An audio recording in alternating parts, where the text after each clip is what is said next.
आज कंचन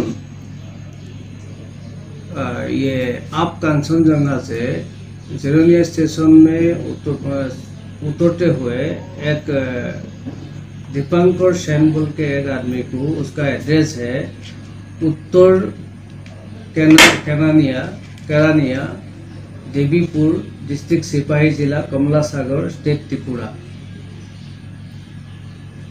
उसका साथ दो 7.65 mm पिस्टल रिकवरी हुआ विथ 4 मैगजीन।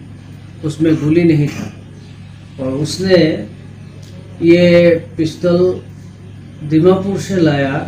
एक विश्वदेव ऑफ दबागा होजाई का आदमी है, उसने खरीद के दिया और वो इसको नंदू पाल बोल के एक आदमी जो न्यू ईशा बाजार ये अगरतला स्टेशन का पास उसको हैंडओवर के लिए लाया था।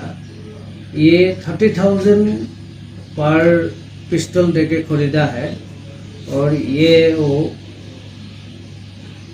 बांग्लादेश में बिक्री करने वाला था ले जाके।